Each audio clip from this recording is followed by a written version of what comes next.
Hi, everyone. Welcome to the Biz Dev Podcast, the podcast about developing your business. I'm David Baxter, and I'm your host. I am joined, per usual, by Gary Voigt. Hey, Gary. Yeah. How's that Taylor Swift tattoo healing? The one that's all over your back? Did you get that finished?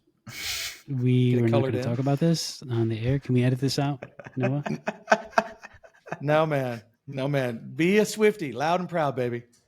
I know you went to that Era tour like 14 times. I constantly tease my daughter about Taylor Swift, and she gets so upset. Oh, she's diehard. No one admits to being a Swiftie, and yet she makes bazillions of dollars of all these people who are not. That's all I know. I have to say, and I know this is putting a date on this podcast, but I do have tickets to the movie version of her tour. So, yeah. I mean, I don't know if my tattoo needs to dry or what. I was just going to say, I'll give you the number to my tattoo guy. Of your tattoo guy? Nice. More importantly, we are joined by Varag Gharibjanian, who is the founding partner of Actuate. Did I say that right? Actuate. I said your name right. I worked very hard. I was super surprised you got his name right first try. I got his name right. I lost my breath for a second. I butchered his company name. So, killer. Go me. I'm a professional. Welcome, Varag. How are you, man? I'm doing really great, guys. Good to be on the channel with you guys. And I am really surprised that you pronounced it right. We didn't even practice. We didn't practice. We didn't practice that. That was I will take zero credit. You did a fabulous job on your LinkedIn saying your name. Okay. Someone used that 37 times to get it right. And bammo, like a pro. And then I butchered the company name. I am on fire. So it's all good. Give me the 30,000 foot view. What is Actuate? Actuate is a management consulting firm. We help two different kinds of companies, usually large organizations with tech partnerships, strategy, innovation, and then with more B2B tech startups is who we serve as well.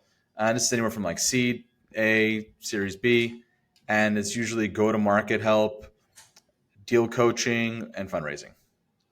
Okay. Yeah. How did that begin? You've been doing it for a couple of years, almost 3 years, it looks like. Yep. So how did that come to be? Is that just putting together everything you want? You struck out on your own? Classic consulting?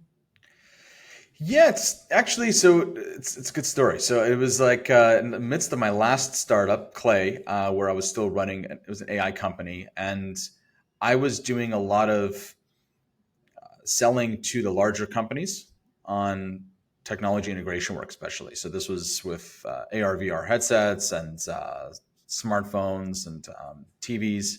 I saw the first challenge that made me think of Actuate. And the first challenge was with these big guys, you really want to do partnerships. It's really, really hard for them to get clear on what they're looking for. And it's a broken process that starts to affect both parties involved. So they waste a lot of time of the startup's time. It's hard for them to get clear within their own larger company with all the stakeholders on what they want. And so the first version or vision of Actuate was supposed to be a technology partnerships as a service company, right? And we started with that, and then we started just seeing like, okay, all these startups keep hitting me up for consulting, and then there's some different asks as well from some of these larger companies. So it's kind of expanded into a little bit more than that in terms of services, but that's sort of the genesis. Okay. It reminds me early on in Big Pixel's life, I was in the stage where I would wash your car if you do my bill rate, right? Yeah. And we've all been there. And I was approached by a large university, which I will not say the name. And they were looking for an RFP to rebuild a website. They were a university connecting to a health organization, and they wanted this beautiful website. And it was going to be pretty good size. And they had told me, we have just spent $200,000 a year ago. We'd hired a major firm to build this. And now we don't like it a year later. So we've gotten another $400,000 to rebuild this next website. Wow. And I said, okay. So I was coming in, and it was just me. Big Pixel was literally just me at the time. And so I'm talking to them and going, well, why did you fail? And they're like, well, I love this. We didn't know what we wanted to build. Right. They spent $200,000, and all of their stakeholders, like you said, all wanted something different. Now, in university space, if you've ever worked there, it is fiefdoms. Like those big universities, like each professor has their own little fiefdom, and they are the king of that domain, and no one's allowed in it. And this overarching website crossed lots of them, right? And so all of these stakeholders had their fiefdoms, and no one could agree because their fiefdom was the winner, and that should be the focus. So they spent $200,000 building a site no one wanted, no one liked. And I said, hey, you know what you need to do? Is you need to hire me. Of course, I'm selling. You need to hire me instead of doing this RFP thing that you're doing, that you're going to end up with the same situation you're in before. You need to hire me to show you just what you need to build. I'll meet with all the stakeholders. We'll do this. And then you can do whatever. Of course, they did not do any of that thing. They put it out and I lost the bid. But it reminded me, it's like, man, when you have a lot of stakeholders, all cooks, all chefs, no cooks, whatever that horrible analogy that I'm butchering is. It doesn't work well. There it is. Yeah. Smarter people than I, but it never works. And we've even said that in startups. We've had startups, especially those that do a lot of the competitions and stuff around the area to win money or prestige or whatever. A lot of them have founding teams of like 7 or 8 people. And one of the first advice when we're in mentoring land is, dude, you know what you call something with multiple heads, right? A monster. It doesn't work. And you can't manage this. You got to choose a leader and go, which is of course hard when you're all young people, but I've digressed yet again. So one thing that interests me about your history is your time as well, and you still are, but your past as an angel investor, which to me is a different side of the fence than we see a lot. Most of our guests are startup founders, which you are, but don't have a lot of experience there. So I would love to know a little bit more about that world. I mean, tell me, let's just start at the very beginning. What is an angel investor, just at the highest level? Yeah, that line is getting a little murkier lately, but I see it as kind of non-institutional money. So it's usually an individual who is investing out of their own net worth. Like they haven't, maybe I would define it as they haven't set up a separate entity to draw funds from, right? Then one of their own that represents them, right? So they don't have like multiple people investing. It's their own money. I would call that an angel. Typically, those checks are anywhere from as little as, $5,000 to as much as a couple $100,000. I've seen. It depends on the person and their strategy and their own, amount of wealth that they have.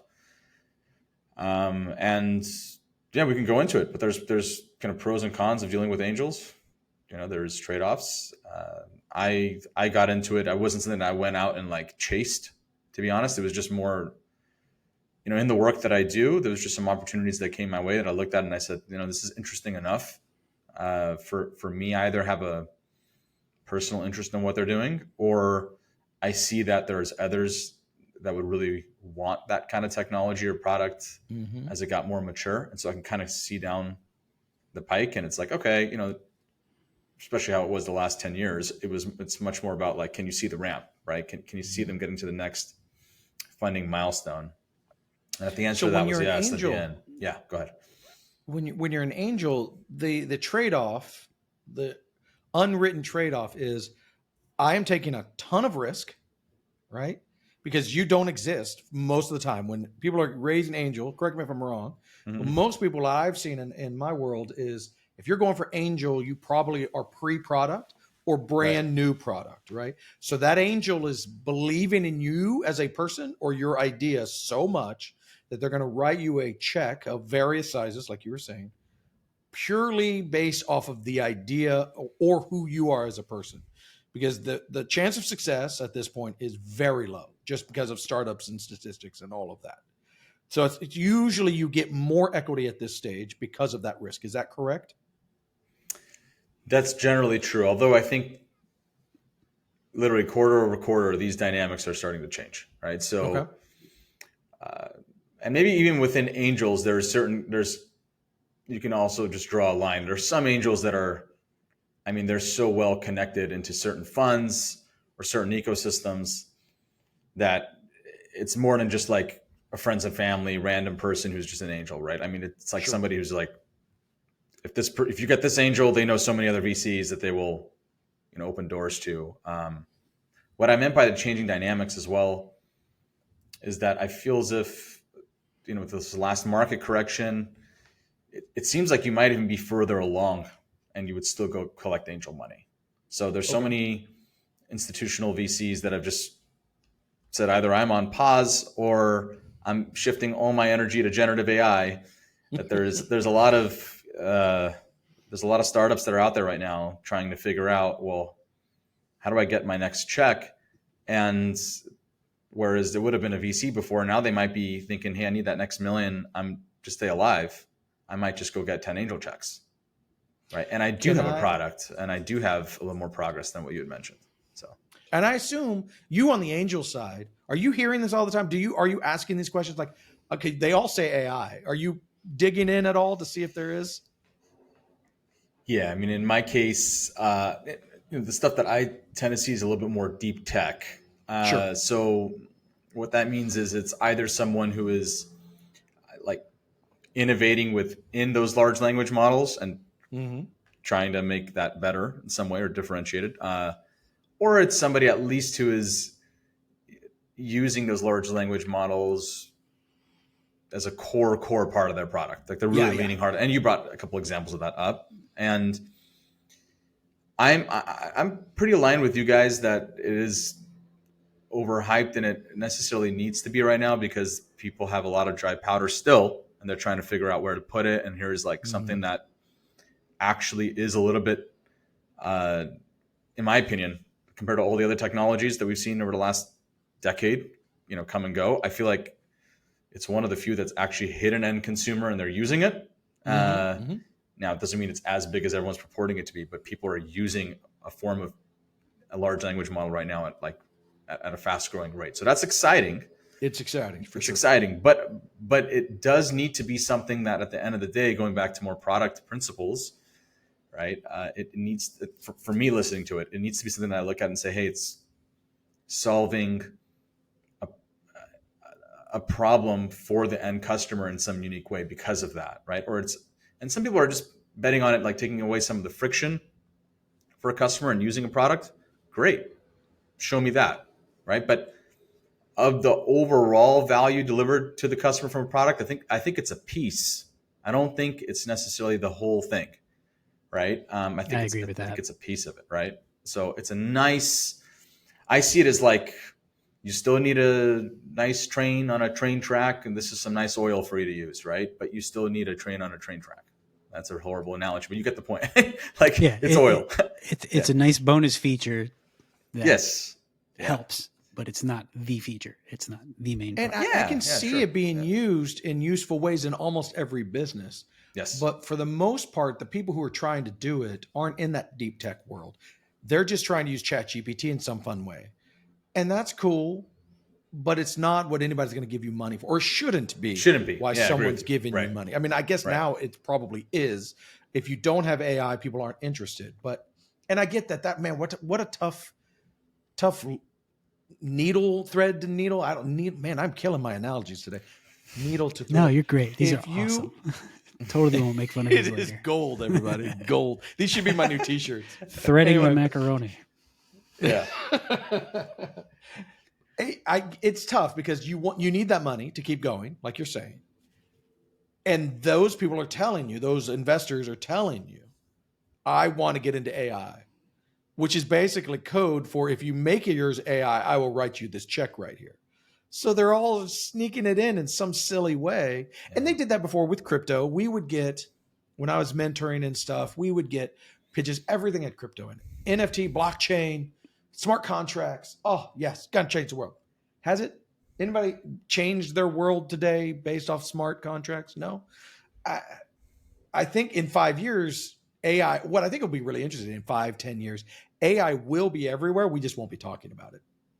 Right. let me flip a question to you guys. Do you guys use any form of and let's be specific about the kind of AI we're talking about. There's a lot of different forms of AI. In this case, I think we're talking about generative AI. Do you guys use generative AI day to day? If so, how often? I do not. Okay. I will let Gary speak for himself. Our team uses it every day when they're coding. The Wow. Copilot tools Okay. Wow. are built in, and and I have to say, I'm using it when I code a little bit. Like it'll fill in things and do things. It's your IntelliSense is on crack now. It's really, really good, and it saves you a lot of typing. But like some of my guys, I code only some of my time, but some of my full-time guys, they will hey, they'll pull up a chat bar. Uh, which ones they use just depends, and they'll say, "I need to code this," and they'll go, and they'll throw up. Now it's not great code, but it saves them a lot of typing, right? So that's being used a lot. Yeah. What I will, like some of our guys, I asked them the same question, and one of my guys says, I don't use search engines anymore. I put it all into ChatGPT because I find the answers to be more actionable than the 30 minutes that I would need to comb through I haven't done that yet, even though I feel like I need to. I feel like I need to jump off of this thing and figure all that out. Because I have a team license for my guys to use ChatGPT to play with it. Cool. But that is as far as I go. Gary, how are you using it, if at all? I use it as a supplemental. On my side, since I'm not coding, I'm doing more of the design stuff. I'll use ChatGPT for help with like anything from creating like a user flow, user profile, all the way to just some generate marketing copy for me to kind of start with. And I can say like, give me, these 5 topics, give me some hero section copy, and then imagine features for this and that, just so I'll have something more than lorem ipsum to start with, and then I'll be able to expand upon it like that. I do use Adobe Firefly for image generation. I have not actually generated an image that I'm comfortable using, but it is fun to play with. Like, it'll get close to what I envision and of what it could be, but there's always that small amount of like, okay, this looks close to what I'm actually trying to pull off. How can I change this prompt to make it, 90% there instead of the 70 or 80% that it is? And then the amount of time spent trying to, tweak that prompt to get what you want. After a while, you're just like, this is a waste of time. I could have already like built this in a 3D program. So it's great for a prompt, or not a prompt, but it's a good starting place for the things that I do, but it's not good enough to be a finisher. Like, agreed. All. Yeah, I could see that. How about you? How much do you use it? I use it, a lot now. It used to be once every like 2 weeks, but then what was funny was I kept the window open, let's just say with ChatGPT, and I started realizing like, I can use it for this and that, and then I started replacing Google searches with it, right? And then I started realizing that, to Gary's point, at least for now, it is really only as good as you prompt it. And then so having the right prompts is kind of part of the IP of what you do, how you use it, right? So going back to the technology startups who want to use this, right, in some way, I think it's like, if you just think you're going to add some ChatGPT like widget or chatbot into your product and think you've got something differentiated, like no one cares anymore, right? No one cares. Yeah, no one cares. But if you use it as part of your product flow in some way that, again, takes away some of the friction or makes it easier to use or keeps a customer coming back, and it's prompted in the right way and it's context specific, and you've bounded it so it's not hallucinating and saying stupid things, now maybe you overall have a better product than the guy who's not using it, right? Or the gal. So that becomes interesting. But to your point, David and Gary, a lot of people don't say it that way. They just kind of tack it on and hope for the best, and I don't think that wins. What I think it can do, not yet, but I think the promise that I see in it, and this is just one of the many areas, but like I give, for instance, Apple, right? I wear all the gizmos and doodads. It has a lot of data on me, my health data. Let's just do the rings, right? Oh, man. I've been closing rings forever. I'm about to, 1750, I think is my current mark that I'm aiming at. I've closed those a lot. That's a ton of data. What does Apple tell me to do with that data? How do they improve my health? None. Zero zip. It's, did you close your ring? Did you stand enough? Did you do anything today? That's all they care about. The companies that figure out how to use all of this quantified data, not just self, but all over the place. In every app, you're collecting data. when you can take that app and apply AI and say, now that I have this raw data, I can use that data to now analyze it and tell you an action plan, whatever. That to me is something AI can do.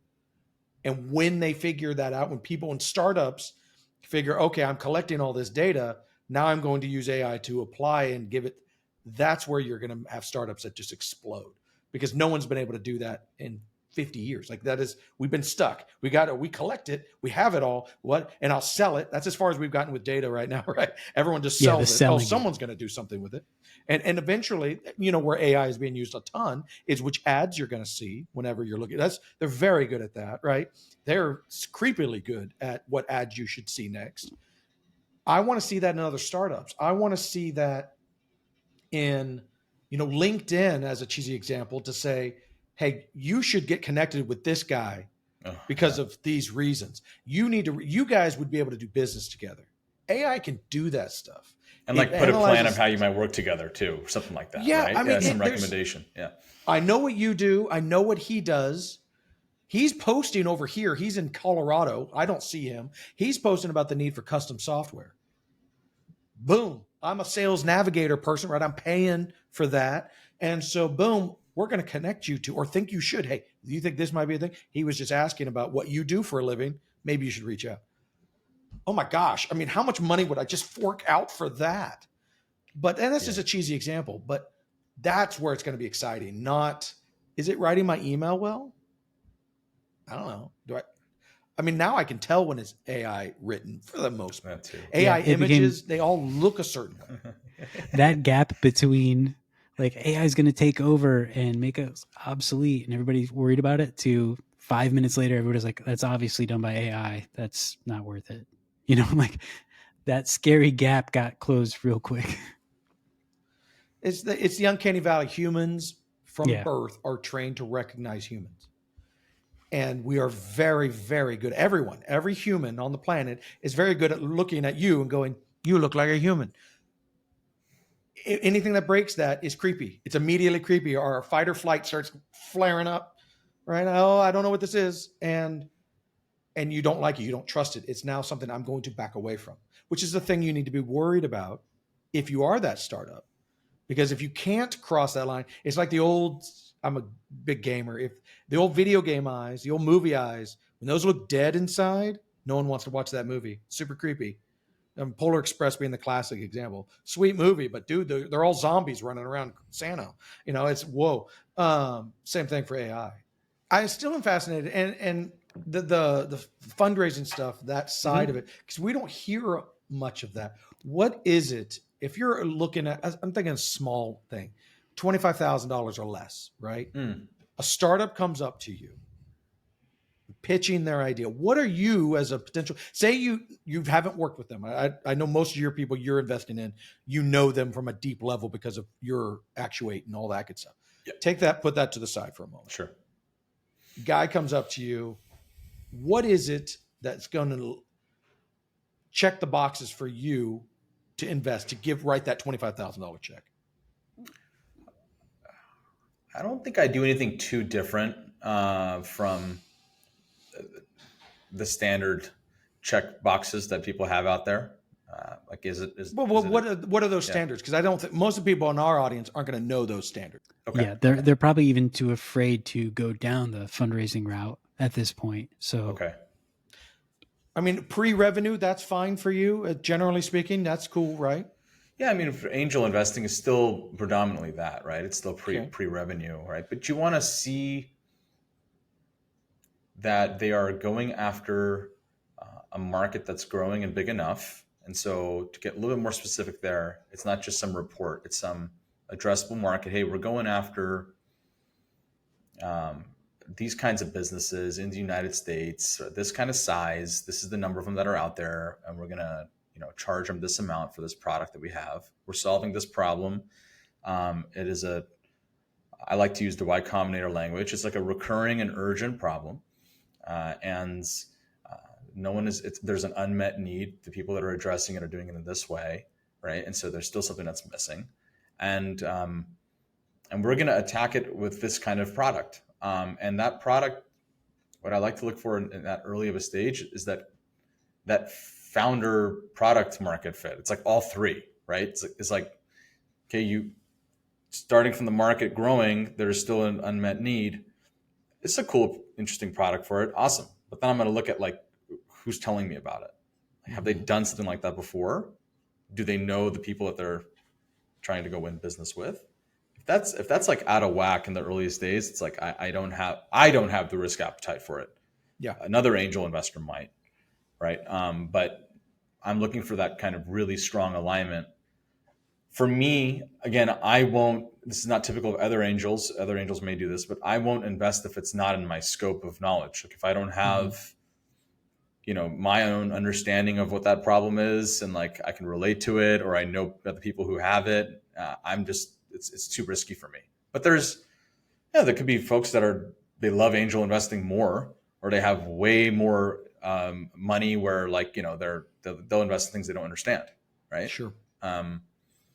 Not me. The way I allocate, that's the thing about an angel investor, is like the allocation is different for each one, right? Like someone might just be like, hey, all the money I would have normally invested in other more risky things in my portfolio, I'm doing only in angel investing. So they have more appetite, right? And I think what's happened recently is, the stock market got so cheap that a lot of angels, including me in some capacity, were like, you know what? These are like known entities, right? That have great businesses that the price of which has fallen. Like now I get to choose between that and something from the ground up. So these are always adjustments that every investor is making, and the angel can make them even faster because they're an angel, they're not institutional. It is a common belief that in order to get any sort of investment, angel or otherwise, you need to be targeting unicorn status. If you're gonna, the end goal that you're not going after $1 billion valuation eventually, that no one's going to give you money. True or false? True, if the angels you're targeting are the ones who are hoping for a follow-on round with VCs, right? VCs are oriented that way. And I think I'll take the word large back. The majority of angels that are out there are trying to stay on that path, right? Where they're looking for, I want to cut this check and I want the institutional VC investor to get in afterwards and mark up the value. And no institutional VC is going to get in unless they see that kind of $1 billion outcome. Now, there's two caveats. One is, I think the market is cooled off enough / corrected, whatever you want to call it, where institutional money is rethinking, I think, their portfolio. And do they really want to still have the same mindset of, I need one unicorn per 15 companies I invest in? Maybe we're okay with, a few base hits that don't need to be a unicorn, right? So I think that's actively being decided now.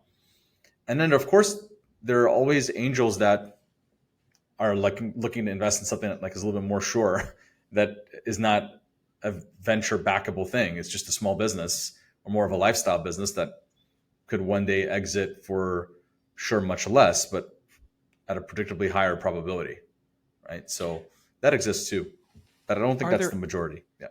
Are there angels that, let's say you are building a super niche lifestyle type business, right? Software. And, when you're up and running, your TAM and SAM and all that good stuff, you're probably going to be $1 million or $2 million in revenue, right? Good living, going to be a small team. As a lifestyle business, you'd be wealthy by most standards. It'd be really great. But in order to do this lady needs to get $100,000, $50,000, something around, not million, $100,000 is a great idea, whatever. Is that a no-go? And you're going to tell them, hey, friends and family, maybe a bank loan, but I'm not it. Is that what most angels are going to say to that person? I think so. Okay. Yeah, I think so. It's just not big. But I mean, you're saying, but say the idea is great, right? And it's an untapped market, but it's small, super niche. The surety is much higher, right? Because she's tackling something great. And the return, you give $50,000, you're going to get, say, profit sharing for 10 years. I'm making this up. And you're going to turn that $50,000 into $300,000. 6 times. any investment over 10 years, that would be insane. But you're saying almost all that you would know of would say, probably not. That's two small potatoes. That's what I'm curious about. Is it the small potatoes that just killed it? I think for like I said, it is changing a little bit now, right? Sure. But traditionally, the idea of the angel investor, so many of them were so closely tied to like that track of venture money, right? Yeah. But there's a good amount of them out there. I don't know as many of them, but there's a good amount of them out there that will do checks for those lifestyle businesses. I think certainly are. I don't think people have done a good job maybe putting those kinds of options together, or maybe I'm so deep in like technology innovation world that like I don't come across it as often. Very possible, right? Well, I don't see that in the mentoring land either. One of the things that always frustrated me for doing this in the last 10 years is you have two paths. You are lifestyle and worthless, or you are billionaire bound and I want to talk to you. That's it. Like lifestyle is poo-poo, go away. You are not worth my time. Even though that's what most small business is, let's be honest, the vast majority. But it's like in colleges around here. I mean, we have tons of colleges in North Carolina, and all the accelerators of any sort, if you're not billionaire bound, they want nothing to do with you. And I'm like, man, that just really irks me, because some of the best businesses you're ever going to find are never going to be more than $2 or $3 million in revenue ever. But they are taking great care of their customers. The founder is, living sweet, living a great life. He's not eating ramen noodles while everyone's mad at him because he owes so much money. I've just always, like you said, I wish there was something for those people, because I mean, I guess there is. They call them banks. I suppose but a bank doesn't invest in technology like that. That's super risky for them. So I'll add to the problem. I mean, there is companies that come up for sale now that you guys may or may not have heard of. Acquire.com, Andrew Gazdecki's company. There's a few different websites that have been popping up where you can kind of post the business for sale. And let's say it's doing exactly what you just said. It's doing $50K a month, or it's doing $100K a month, right? And they've been running it for 3 years. For whatever reason it is, they want to sell. If you want to be a buyer in that kind of company, like if it's not something that has physical assets behind it, no bank's going to touch it. Yeah. Right. So it's just, so where are those angel investors, right? I mean, it's a similar question, right? It's like, why won't you pick this thing up I mean, it could be a great business, like everything you just described, like it's got pretty secure customers. It's not a fast growing market, but it's solving a problem. It's small, right? It's a small business, but a bank won't touch it because it's software, right? And like, they're like, oh, there's no collateral. There's no collateral on this. So it's kind of, I've been in those situations where I've looked at them and I've thought of maybe buying them myself. But then when I look at like financing options, it just doesn't exist. Yeah. Right. And so then you're going to go talk to the same angels on a, let's say $4 million business, where they go, why don't you just, start it from scratch and build something that could be, $1 billion or more. Right. So it's interesting. That's so funny. I think that discounts what that founder did, right? To take a company from 0 to 4 million in revenue. Hardest part. Oh my goodness. Yeah. As a guy who's not even at $4 million in revenue, let me tell you, that is hard. It is in discount. Oh, but you could just start your own. Like that is you were so out of touch at that point. It's like the rapper saying, the first billion's the hardest. Oh, shut up. I mean, come on, man. It's just, it's frustrating, because that person has a skill set, that founder, to take a business from 0 to 1 million, let's say, is a skill set that is so rare, because they didn't die. They weren't part of that 80% that died in the first 2 years. He's not in the other 90% who doesn't get up to $1 million or 2 in revenue. Like that percentage of that founder, that guy or girl who gets up to 2 million in revenue, is like 0.1% of people who have that skill set and tenacity to do that. And you're just saying, I could just start that up. It's not a problem. I don't get up for less than $10 million. Oh, come on. that stuff drives me nuts. I'm sorry. I'm on a soapbox. It happened again. But I think Gary. it's I'm so David. sorry. I think it's changing. That's my point. I think it's something that people realize, like, kind of part of the economy we were in over the last 10 years, and I mean, there was a lot more of an infrastructure for people who were trying to go from who were shooting for that $1 billion outcome, right? Mm-hmm. There's just so many companies that got funding over the last several years Stupid that were money. Yeah. that were given a chance to do that, and most still won't make it, but at least they're getting paid well enough to keep trying, right, and keep pushing. Now that I think that some of that is not as readily available, let's say it that way, people are going to be more open to a different model where, like, they don't have to have a $1 billion outcome for some success, right? I think that that's going to be something that will be more common going forward. I have a question that's a little bit of a tangent, but it's more related to your company's services. Mm-hmm. So, Fine. out of the companies that you do consult for, big or small, but I'm basically asking about the newer ones, the startup ones. One of the services you provide is like marketing consulting. We have found it extremely hard to try to find the startups to market to because they don't exist yet. For our services, what are the kind of marketing services that you suggest newer companies and smaller startups like apply to get them known, to go from being in that slog where no one knows about them to having a little bit of gravity to pull in customers based on their reputation? So I don't usually provide like marketing services for the startups that I work with, in the sense that I don't do like or I don't execute for them. Like, I won't do any, like, LinkedIn marketing or anything like that, right? What I do help them with is thinking through the marketing strategy, maybe. But keep in mind, the companies that I tend to deal with are like B2B deep tech, and sometimes it looks like we've got this amazing, let's say, XR application, and we're thinking through what markets we can hit with it, and maybe trying to still find product market fit. And in that case, it's like, okay, let's look at the potential markets. It's a little more strategic and kind of business strategy, and do some customer development and open up those doors, So I don't know if that answers your question, but it's a little bit of a different scope. Based on your experience, what would 3 pieces of advice be that you would give to a small business or an entrepreneur or someone you've just invested in to try to get to the level of success that you see them getting to? What I see is that a lot of founders forget that at the end of the day, especially if they're doing something more B2B, it is really about sales early on. And it's a word that no one likes, because they have jaded kind of opinions about it, and where that word comes from, what they've seen.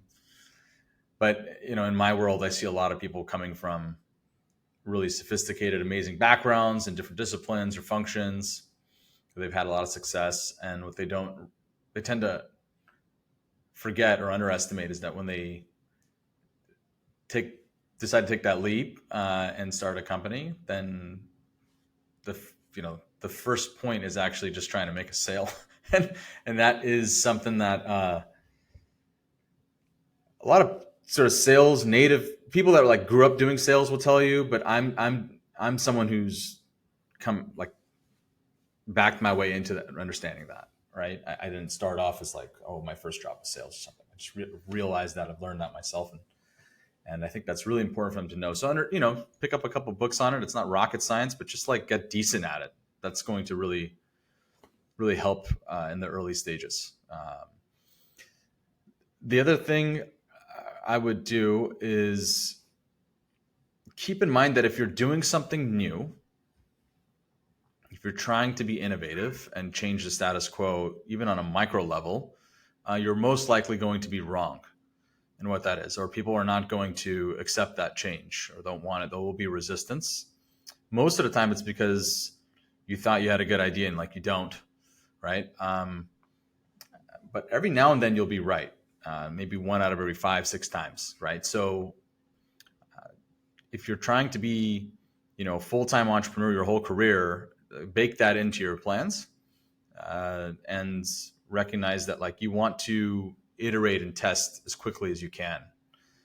Having other people's money to do that can help accelerate it, but realize now you're burning other people's money. But like being really good at testing the hypothesis in some analytical way and getting through those different great ideas, that's a good thing, right? And like don't stick too long to one. It shouldn't be so much resistance, right?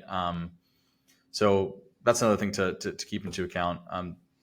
A third is, let's see. This is one that I've learned that's so important. It's who you work with is like probably as important as almost anything else. And I think this gets true as you get older, right? Like who you decide to spend your time around. If you're going to do something like starting a company, like it's good to pick great people to be around, because as things are likely going to go wrong at times, you're going to have ups and downs. It's kind of who you pick to do that with. Where like that's like people say it's like getting married. It kind of is true, but you want to have fun and during the process, right? And you want to be able to like get through the lows. So pick someone you want to do it with. And I would say like if you don't have these things set up, if you're at a company right now and you're trying to like leave and go to start something, I think it's really wise for you to know who you would do it with and at least an idea to start. Like if you don't know who you want to do it with, like you have to be a very specific kind of person to go ahead and like do that alone, for an extended period of time. And that's, if you are that person, great, go for it. But like, know that if you haven't done a lot of stuff on your own before and been through a lot of ups and downs, pick someone to do it with. It's going to be a lot better. So those are my 3 bits of advice. Those are good. Yeah. If you're doing it alone, you're basically just a freelancer. So yeah. I've said it before, when I started Big Pixel, everyone asked if I was doing freelancing because I was alone. I was doing my thing, writing code. And I would tell them, no, I'm just my first employee. And that was a huge mindset for me. Like, I didn't want to just fill my bucket like a freelancer would. It's, I'm working 40 hours a week. I'm killing it. Let's go. I wanted to fill my bucket and then find someone else to fill their bucket and find someone else and do that. Nice. Yeah. That's a big mind shift. And I took that early because that's where I wanted to go. It was like kind of like vision casting, using the cheesy word, but trying to get there. Because otherwise you get complacent. Oh, I'm full. I'm busy enough. I'm good. And we work with those people. Like, we have contractors. We work with them all the time. And, they fill their bucket and they're done. It's fine. There's nothing wrong with that. But that wasn't my path. So. Sure. Yeah, there is a difference. And it's good to know what you want, earlier than later in that way. Now, if anyone wants to find out more about you or your company, what would be the best places for them to go explore? So to connect with me, I think LinkedIn is great. It's really easy to find me because I got like one of the hardest names out there. It's an Armenian name. But you have a great description on how to say your name on LinkedIn too. So as I've been told. He does. If you just need to add your company. Try it again, David. Just fine. Yeah, exactly. Yeah. And then the other is the company website. It's actuatetech.io. And there's things that we're constantly like iterating and adding there on the services and who, what we provided to whom and all that. So that's a good way to kind of learn a little bit more. But to connect with me, my LinkedIn's probably best. I'm on it all the time. Okay, we'll put those links into the show notes as well. So cool. Thanks, guys. Well, this has been an absolute pleasure to chat with you, man. I have enjoyed it. I'm sorry for all the tangents, but usually that means I'm enjoying the conversation more. Yeah, no, it's fun. If Gary's talking, it usually means I'm bored. Yeah, if you ever let me talk. No, I was going to say, though, it's interesting to get the perspective of someone from the other side as an investor instead of someone looking for investments. So that was really enlightening. I appreciated that. Cool. Yeah. I mean, I'm not like by any means the world's best investor, but I've studied the principles a bit enough, and I've been around all the other VCs and seen the way that they think quite a bit, and I'm in touch with many of them. Like my colleagues from grad school now, active venture capitalists are partners at some of the best firms, so I get to see the way that they think, and then, kind of bring some of that back to the startups I work with. So it's cool. Awesome. Well, Helpful thank you again for insights. joining us, man. Yeah, absolutely. Great to chat with you guys. All right. We were out, and we will talk to you all next week. Have a good one. Hi, I'm Christy Pronto, Content Marketing Director here at Big Pixel. Thank you for listening to this episode of the BizDev Podcast. We'd love to hear from you. Shoot us an email, hello@thebigpixel.net. The BizDev Podcast is produced and presented by Big Pixel. See you next week. Until then, follow us on Instagram, Twitter, Facebook, Threads, YouTube, and LinkedIn.